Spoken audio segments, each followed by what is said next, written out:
In September of this year, a group of cavers from Alberta and British Columbia embarked on an expedition to explore or continue exploration of one of Canada's longest caves. And today we have the expedition leader, Brent Arnold, joining us to tell us a little bit about the expedition and what they actually achieved in this 10 days on up on the cave. So thanks, Brent, for joining us, and appreciate you having you here. Thanks, Adam, for having me out today. So what I want to start with is just a little bit about the background of the cave itself. So what is Yorkshire Pot? Why is it interesting and important? And what's the history of the exploration of that cave? Yeah, so Yorkshire Pot is, I guess, currently Canada's third longest cave and ninth deepest cave. It sits in the Crow's Nest Pass, and it's up on the Andy Good Plateau. It's been being caved in since 1969, I believe, was the first year people found it and started exploring it. I mean, we're just wanting to continue that exploration, finding new places, and yeah, it's been a dream of mine to find new places within this cave. Right. That's a long time, though. It's been explored. Yeah. How is there anything left to go back to? Yeah, so I guess over time, since lots of these passageways are either very vertical or tight or just challenging to get to, over the course of time, people have explored the main passageways, and as they're exploring those, they'll look down the side passageways and see other paths, but they won't go down them, and so they'll mark them as an unexplored lead. And there's about 140 of those still left within Yorkshire Pot to be explored. Wow. That's a lot of potential. Yeah. Right. So so you said third longest in Canada currently. How long is third longest? Yeah, I guess now it is 15 kilometers and 100 meters. Wow, that's with your new That's with the new exploration, correct? Big cave. Yeah, it's Awesome. getting there. Yeah. So it's a pretty big effort to put together one of these expeditions. Not your first one, though. You were in the cave a couple of years ago. Yeah, in 2022, I also ran an expedition, but yeah, this is the second expedition so far. Right. And putting this one together, I mean, obviously you would have learned something from the last one, right? Learned lots, maybe. Yeah, learned a lot. But what goes into planning one of these expeditions? Because I imagine there's a lot of different components, right? Yeah, I guess there's many different factors that will feed into planning one of the expeditions, but it's going to be, I mean, the type of people who are able to come out and do the trip with us, the food that they'll need to be able to do the activity, how we're going to get all the equipment there, whether it's going to need to be helicoptered up or carried up. We're going to need equipment to go into the cave. If we're doing multi-day stuff, we now need to camp in the cave. We need to be able to access those places, so we're needing hammer drills and bolts and ropes and all the rest of the equipment to get down into those places. So yeah, it can be logistically quite challenging. Wow. And what is your background that kind of led you to get involved in something like this? Yeah, I guess the first thing that started me off on this journey was going to Thompson Rivers University and doing their adventure guide degree, kind of very heavily focusing on more of the mountaineering and the rock climbing world of things. And then fairly quickly after that, I stumbled upon caving at Horn Lake Caves and worked as a guide out there, and then came out to Canmore, and now I've been working with Canmore Cave Tours for almost 10 years now altogether. But between that and climbing and mountaineering and all these other mountain objectives, I guess over the years I've attained a few different skills and tricks to get through. Right. And this is the first expedition, aside from the 2022, but the first expedition to a cave that you've led yourself? Yes. Right. Yeah, I've joined a few other caving expeditions, but yeah, this is only the second one that I've run personally. Awesome. I want to get into what happened on the expedition, but I think it's really interesting to talk about what goes into planning something like this and how you execute it, right? Because, yeah, I mean, there's a lot of pieces, moving pieces. So first off, this cave is not exactly easy to get to. It's up in the Alpine, right? Fairly remote. Yep. Up past tree line, like you said, up in the Alpine. Right. So not a flat walk to get your gear in. How did you get your equipment up to the cave? Yeah, so I guess most of the equipment we flew up in a helicopter. So it was in a bag hanging from the bottom of the helicopter, and they would fly it up and then remote release it on the plateau. Yeah.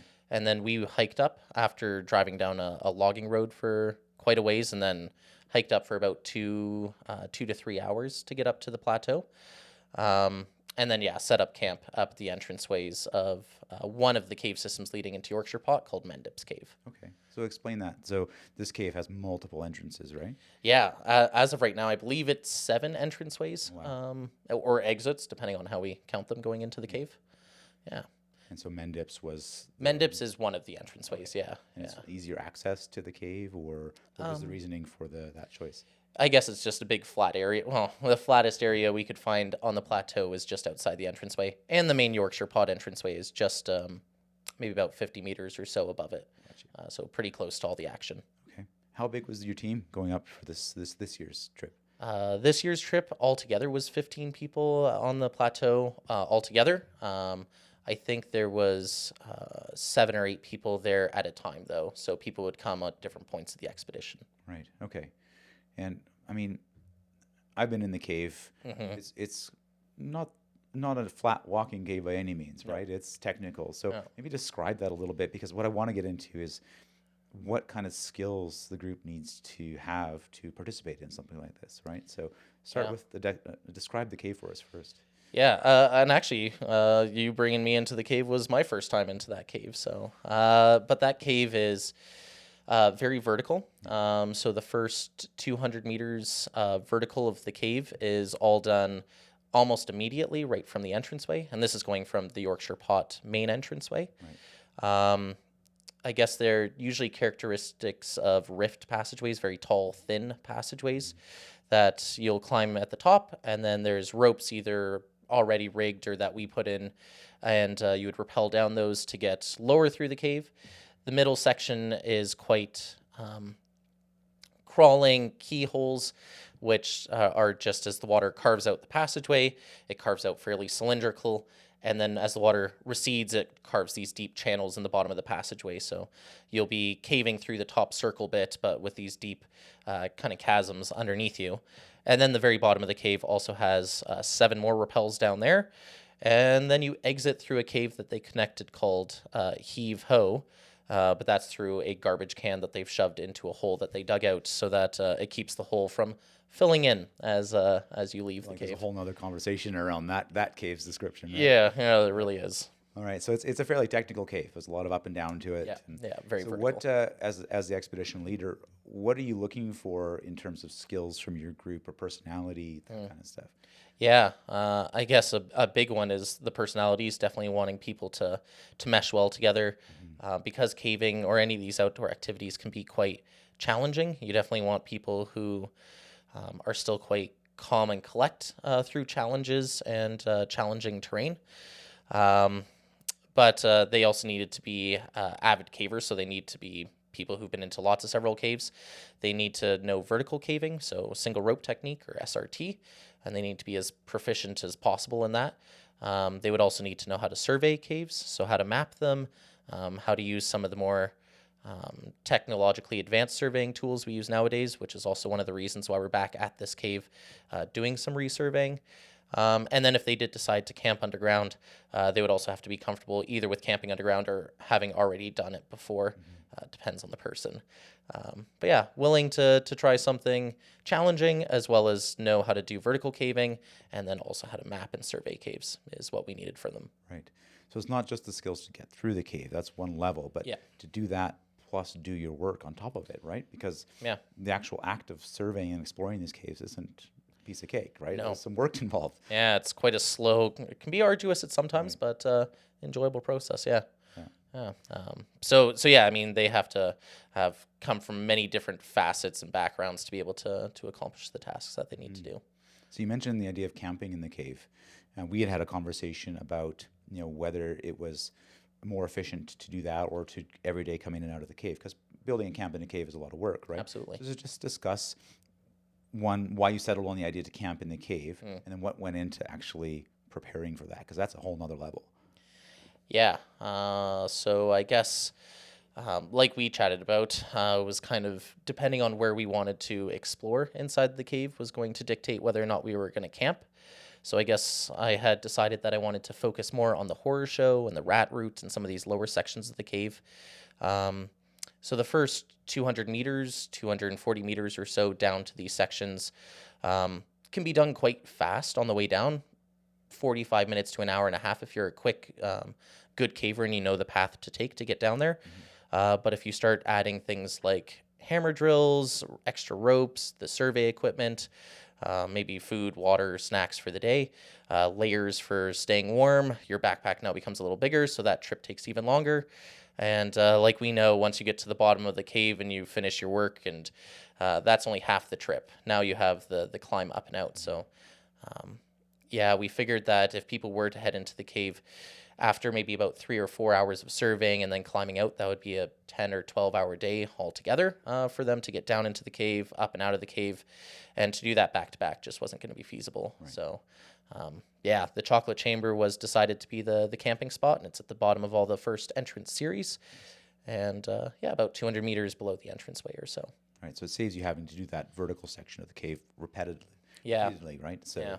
Especially the ups. The Yeah. ups are, I mean, it's exhausting after you've done a day of caving to have to climb up those. Oh, absolutely. Yeah. Yeah, you think you're done, and then all you have left is to climb back up the ropes you started with. Right. Now talk us through planning for camping, right? Because, yeah, you can do, you know, most people can picture camping on the surface, but what does the camp look like and how do you prepare for it? Yeah, I guess the big differences with camping inside a cave is, I mean, one, you're never going to see the sunlight, so you're kind of trying to plan out things to help with that. So making sure that you have enough light, whether that's in your own batteries for your headlamp or if you bring out down extra fairy lights. The ground is uneven, so we're not typically bringing tents, and tents are quite big and bulky. So a lot of the time we're either just clearing a flat space on the ground if we can. So in this camp specifically, we were able to make 3 spots on the ground that we were able to camp on just by moving rocks to the side and just creating flat spots. You then would lie a tarp on top of that and thermarest on that and your sleeping bag and another tarp over that to stop the drips from coming down and hitting you. And then 2 people were able to set up hammocks on removable anchors or pulses. And yeah, so set up the hammock between 2 points so that you're able to camp off the ground as best as possible. Right. Yeah. Yeah. It's both an interesting sleeping experience and an unpleasant one, right? Because, Yeah. you know, I've slept in hammocks and it's not a whole lot of fun. Nope. But some people love it. Right? Yeah. So Yeah, some people absolutely love it. paper, rock, scissors to see who gets to sleep in the hammocks, or Thank goodness that the people down there this time, they opted to sleep in the hammocks, and I was very much just happy to sleep on the ground. Yeah. Yeah, I'm not a fan of the hammock sleeping myself. So yeah, definitely on the ground. is there a difference in what you'd plan for food between surface camp and in cave? So I guess on this expedition, it wasn't. It was both the same. People on the surface and people inside the cave ate the same thing. But basically it was these 3-liter protein jugs that I had emptied and filled with vermicelli noodles and potato flakes and beans and veg flakes and a whole bunch of dehydrated goodies and spices, and then basically mixed it all up and called it Thai-ish, I think. Thai-ish. Yeah, is what we went with. Yeah. And then there was oil with a few things like vitamin D and vitamin E drips in it to add, especially for those who were camping in the cave.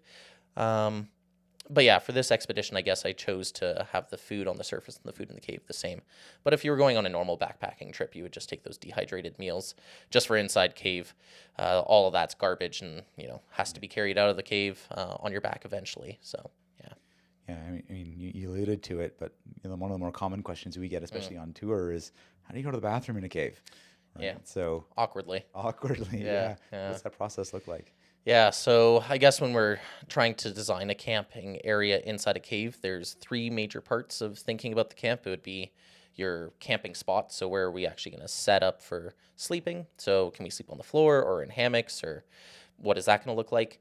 Do we have an area where we can fill up with water? And then an area where we can remove our water. So we want to be able to pee into sources of water in the cave to flush it out of the cave as quickly as possible. Dilutes it, right? Exactly. Yeah. Otherwise, if you're just peeing in, the corner of the room somewhere, it's just going to build and build and build, and it's not going to be flushing out of the cave very quickly, or at least not for these Ice Age created caves. And then for the more solid waste, most of us would opt to bring Ziploc bags, large Ziploc bags, and you fold the edges and you do your business in there, and you squeeze out all the air because you don't want to be the one caught not squeezing your air out, and then you shove it in a drum and you give it to someone else to carry it out of the cave. It's funny when we talk about going to the bathroom in the cave. It's so taboo when you're not underground. Absolutely. To get underground is just so normal, right? Like, well, I feel like it was actually in almost every conversation. Yeah. We talked about it daily, surprisingly. Yeah, that's funny. Okay, so you got camp set up in the cave. You got food down there. You're sleeping. I really want to get into what the objectives were, because I've been fascinated by this cave for years, right? Yeah. So there's over 140 leads at least. Okay, tell us what you did in 2022 first. Yeah, so in 2022, we were up there for also 10 days, and we had one is we bolted the whole entrance series going down to the chocolate chamber for SRT. So as of that point, the cave had been rigged and bolted for a through trip, so entering in the top entranceway and being able to exit out heave-ho, which is the bottom of the cave. Mm-hmm. However, that meant if you needed to climb back up the ropes would be touching a lot of rock edges, and they would get cut or damaged. And so a big part of the project was to bolt that and make that SRT-able. Kind of the hope and the dream was that we'd be able to make a camp further inside the cave and create a safer, quicker access and regress from the cave, especially from those entrance bits. It was also to connect Little Moscow to the cave system. Mm-hmm. It presumably is potentially Yorkshire Pot's highest entranceway. We haven't connected it to the cave, so it's not a part of the Yorkshire Pot system yet. But if it was, it would probably add around 50 to 80 meters of depth to the cave. Right. And the other big objective was to do more resurveying and new survey of the back door, which was another cave that's also attached to the Yorkshire Pot system, but another entranceway that we used Mendips to get into the back door. But I guess throughout that trip, some of the things that we didn't actually plan but that happened were we collected 7 garbage bags of garbage from the Yorkshire Pot main entranceway, as well as Mendips and a few other small cave entranceways. And then also discovered 2 troglodytic species living in the pools of water down in the horror show. Right. These are cave-adapted animals. Cave-adapted animals, yeah. About the same size as a piece of dust. One looks spider-like and one looks Michelin Man-like. Okay. I picture like tardigrade, like. Yeah, they're very small tardigrade style kind of things. Just some Matt Kennedy and Lewis were sitting down there one day having a snack, and they looked in this puddle and saw these little pieces of dust moving around. Wow. So yeah, that was kind of the hopes and the dreams of the 2022 expedition. And you did some surveying. We got some survey. We definitely added to the back door, as well as did the whole rebolting of the entrance section of Yorkshire Pot. There was a few other cave entranceways that were discovered on the surface and the plateau as well. And then a better, more accurate survey of the connection between Mendips and the back door as well. So there definitely was surveying done. But yeah, a lot of it was focused on the bolting. And then going into the horror show, spent a few days down there and surveyed down there. And that's when we realized how hard it was going to be able to do that back to back to back. Right. Yeah. Okay, so what were the objectives for the 2024 expedition? So the 2024 expedition, again, it was to connect the Little Moscow system because we did not connect them in 2022. It was to create a camp in the chocolate chamber and to basically support extra or continual survey of the horror show as well as the rat route. and then also to continue the survey process and creating more accurate survey of Mendips and the Yorkshire main entrance. So those were the main objectives of this expedition. Yeah. Okay. And how did it go? Yeah, so I guess overall, I think this year we surveyed another 850 meters of cave. Congratulations. That's a big effort. Thank you. Definitely not just me. That was a lot of people. We rebolted some new sections down in the bottom in the chocolate chamber. We surveyed branching off from the chocolate chamber, but we didn't do as much surveying down there as at first we were anticipating. Kind of creating more of a station where we can attach new surveys to in the future, especially.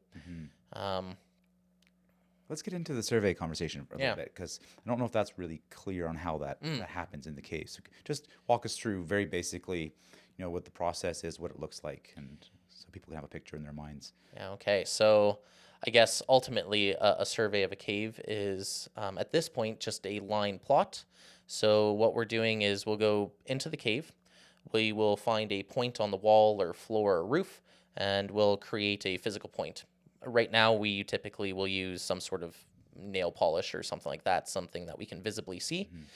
We're then going to go down the path into a next spot that we can visibly see from the previous one, and we're going to make a new point. So we're going to have these 2 points in the cave, and we're going to measure the distance between them. We're going to measure the azimuth in degrees, so 120, 130 degrees, whatever that azimuth may be, the north, south, east, west. Compass bearing, basically. Compass bearing, yeah, right. Sorry. And then also how steep the slope is using a clinometer. So nowadays we use a Disto X, which is a laser pointer, which will give us all those measurements. But basically we're just trying to create a line plot from point to point. And then we're going to do a measurement from the left or to the left wall, to the right wall, to the up wall, and then to the down wall. And that's going to give us our size around each one of these points. And then we do that 1,000 million times until we get a cave. That's a lot of work. But there's also someone sketching the detail as you go, right? Yeah, so we're going to have the person creating all these measurements. That person's then going to take it and either on a piece of paper or on a phone, they're then going to take that and sketch the details. So whether or not there's cave formations in that passageway, what's the floor made of, how far are the walls from each other, and then also creating a profile and then also a plan view of the cave. So that top down and then also the side on view of the cave map as well. It's a lot of work. It's a lot of work. Yeah. I think maybe there might be misconception that there's some kind of technology that we just take in and use it and take pictures, but nope. No, every inch of that cave has, or on the cave map, has had a person in it, right? Yeah, and here in the Rockies, I mean, if you're covering 300 meters on a survey day, you did a really good day of surveying. That's a good chunk of survey. Yeah, the verticality definitely makes that a lot bigger process for sure. Yeah, it definitely does.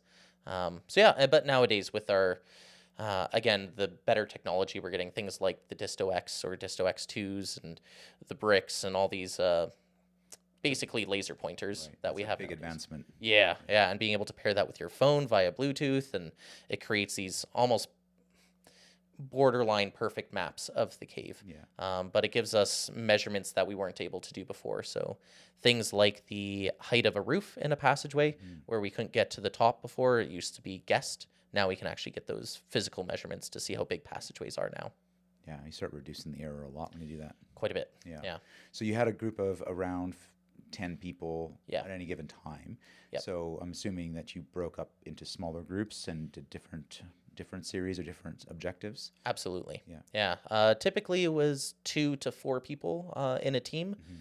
In the cave, at the most, there was 6 of us down there at one time. And we would go off on usually 2 different trips. So 3 of us would go and survey, 3 of us would go and survey somewhere else, or 3 of us would go bolt, 3 of us would go and survey. And then on the surface, they also did similar things where usually the night before or in the morning, they would decide on their objectives of what they were going to do that day or the next day. And then 2 or 3 of them would go off and survey together, or 2 or 3 would go and explore other cave entranceways or go and look for other cave entranceways. There was a little bit of needing to be self-driven as well in a bit of this as well. Okay. No, that's great. What I mean, did you find anything exciting? And you spoke to finding these troglodyles the last expedition. Um, Yeah, exciting, exciting. Um, I think the thing that I thought was the most exciting about this trip and finding out um, was probably the camera at the bottom of the cave. So we found these squishy light bulbs and camera bulb pieces down in one of the sections of cave below the chocolate chamber. So that was kind of fun. There was a big ammo canister there.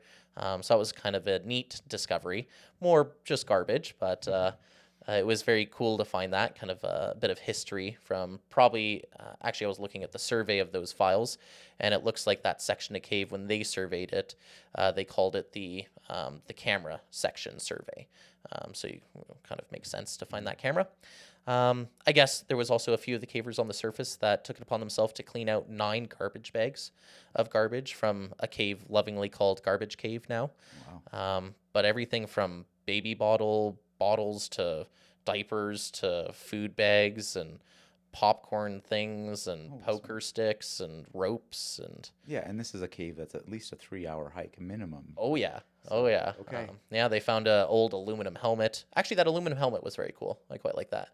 But as for new discoveries of cool things in the cave, there wasn't as much in 2024.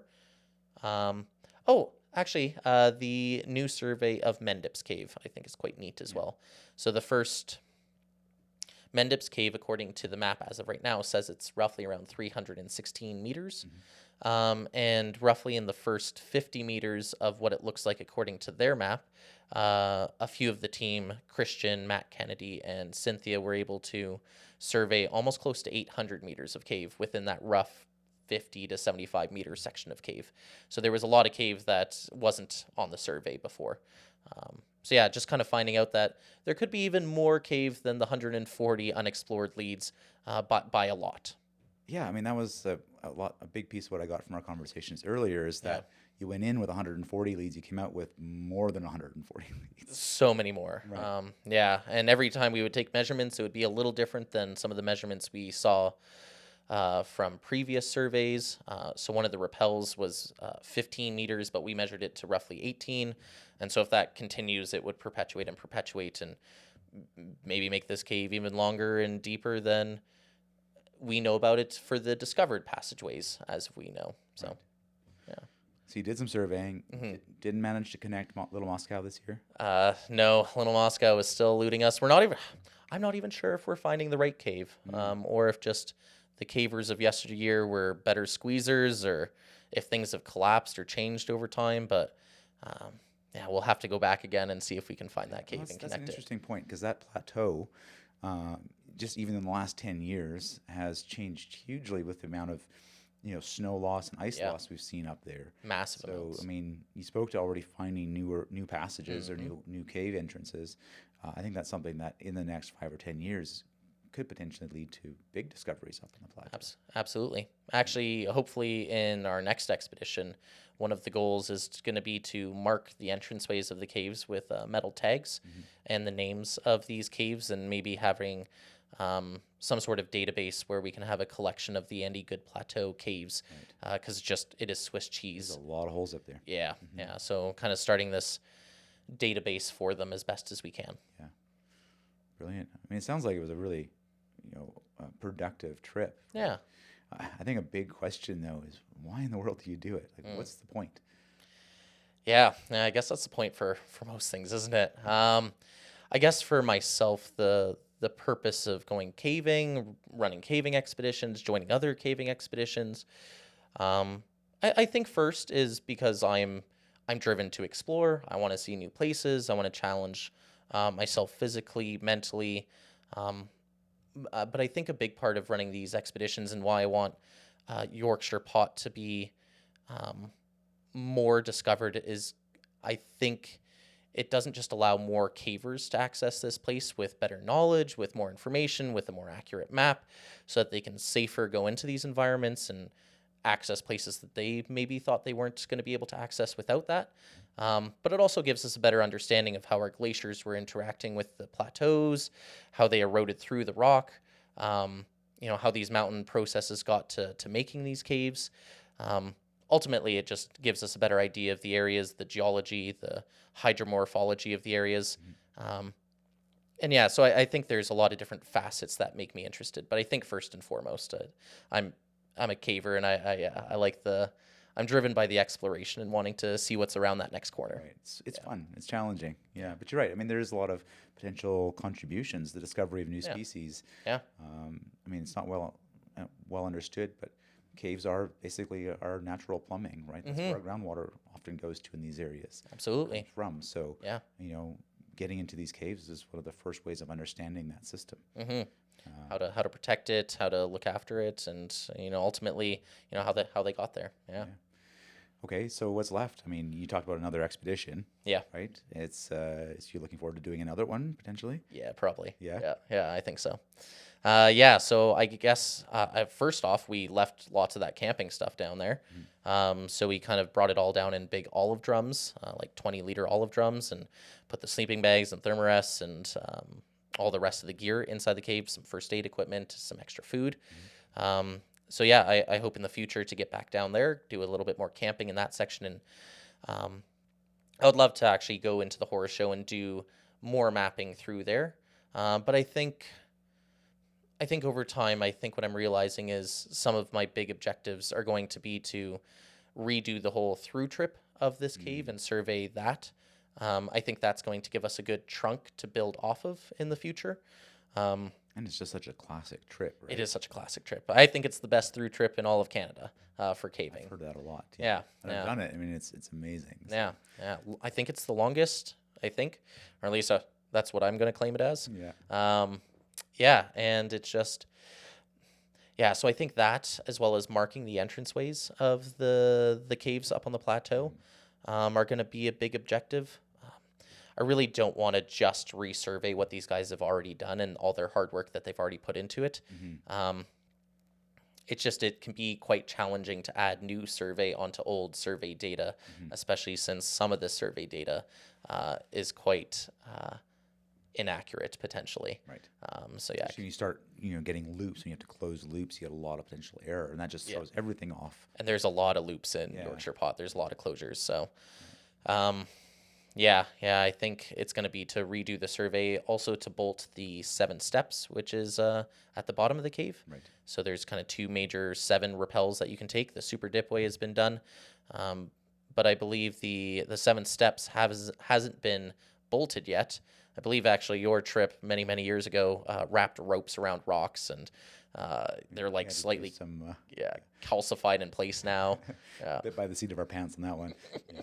Yeah, so I would love to get down there and rebolt that. I think that section is quite pretty, and I would love to have people who want to access there have it as a safer access point, instead of feeling like if you get there it's quite dangerous and now you're quite committed. But there's lots of exploration to be done still. I mean, the bottom of that cave, there's near Heave Ho's exit, there's some exploration that looks quite interesting according to the map, a bunch of dotted lines down there. Yeah, I mean, it's just, I feel like I could spend the next forever of my life down in Yorkshire Pot and still explore none of it. So you have this incredible cave that's got all this exploration potential. Why hasn't it been explored? Like, what's the holdup? I don't really know, because I definitely don't want to say what the reason other people haven't done the exploration. I guess the joke that we hear a bunch is that a through trip, or the creation of a through trip, is the death of exploration. So when they connected Heave Ho at some point, I forgot exactly which year they connected them, but when they connected them and that became a through trip, it became a lot more enticing for the cavers just to enter in the top and rappel and exit out the bottom, versus wanting to spend time surveying and mapping. It became quite it almost changed from I want to add more to this cave to I want to do the caving trip. Right. So I guess the difference of wanting to go out and bolt a rock climb versus wanting to rock climb a rock climb. Right. But also you get those big trips in the cave like that, and that's the easy stuff done. Yes. Right? The stuff you guys are working on maybe is a little harder, and then you have these other other expeditions, other objectives pop up that are maybe a little bit more exciting or a little easier. Yeah. And with our limited caver resource, the attention gets drawn away to some other cave, right? Absolutely. Well, I mean, we do have the deepest cave north in Canada, literally just a few hours drive away from us, up in Bizarro. So, yeah. I mean, so there's probably lots of reasons why it hasn't got the attraction that I think it deserves. Coupled with the distinct shortage of cavers. Yes. Right, with the right skill set. Yeah, absolutely. I think during COVID, we increased in our club by like 100+% just during COVID, and yeah, but that's still less than 200, maybe 200 and a bit people now in our club. So it's very few people to pull from, and like you said, they need to have some of these skills. So having the ability for them to learn and kind of grow in the caving community so that they can then join some of these bigger expeditions is, as of right now, it's still quite challenging here in Canada. So how would people get involved in something like this? Yeah, I guess the biggest way to get into any kind of caving would be to join your local kind of caving club, whether it's here in Alberta or over in BC or wherever it happens to be. Most places will have at least a small group of cavers. Absolutely. Yeah. I think every province and every territory here has some sort of level of club in it. Again, some of them are going to be quite small, but joining that so that you can be surrounded by cavers, and hopefully they can then start the mentorship process of taking you out into small horizontal caves, maybe then learning your rope skills, so your SRT and how to go up and down ropes safely. And then ultimately, I mean, if you're wanting to get into cave expeditions, it would be to be a use. So you need to know how to survey and map, being a sketcher. Maybe going to the gym every day and getting those big muscles so that you can haul bags and you can be, the porter to just drag stuff through on these big expeditions as well. That's a big part of it, right? Dragging 30 to 40 pound bags through. Absolutely, it is. Sometimes very little spaces. And dragging it in behind you as it's clipped onto your harness through the mud and water. So, but then there's, big vertical pitches that are absolutely beautiful. I think for people to get in, it would be to join a club and then start that mentorship process, learn some rope skills. If you come from a climbing background, even looking up on YouTube and finding some of these SRT videos out there. I guess there is a few different courses that you can take as well, whether it's rope access courses or courses through caving organizations. There's a few different ways to get into it. I think you mentioned it. The mentorship is really important, right? It's a big one. Because every cave is different. You need that judgment and experience to be able to do it safely. So absolutely. Yeah. So needing to find those mentors is definitely going to be the big step that you want to take. Awesome. And then through the caving clubs, that's how you access expeditions like this, right? Yeah, that's where we're going to post the information on when we're doing it, how many people we're looking for, and just keep asking, because eventually you'll get to that point that you totally can join these expeditions and go out and see some of these pretty beautiful places. That's awesome. Well, it sounds like it was a really productive and effective expedition. So congratulations. Thank you very much. Yeah, thanks for doing that. I mean, that's a lot of effort on your end. It's all for fun. It's for fun, yeah. It's for fun until it isn't. And, But thank you. I mean, congratulations again. And I know it was there's a lot of people involved and organizations involved in supporting. Do you want to give a shout out to anyone in particular? Yeah, so the Royal Canadian Geographical Society was a huge help in this one. They supported us monetarily quite a bit. I would like to also shout out all the cavers that have joined, not just for the 2024, but also for the 2022 expedition. Those guys are really the guys who are making this possible. I'm just someone who tries to rally the cats together. Yourself, you've been a wealth of knowledge for lots of this. So there's a lot of people out there I would like to thank, and lots of them know who they are, but especially some of these more monetary backing, because like we talked about, some of this more logistical side of things can be quite tough to pay for. So the RCGS was a huge help for the 2024 expedition. Great. Yeah, well, I wish you all the best luck in the next one, and look forward to hearing about that one as well. Thank you very much. Thanks again for joining us. Appreciate it. Yeah, thank you.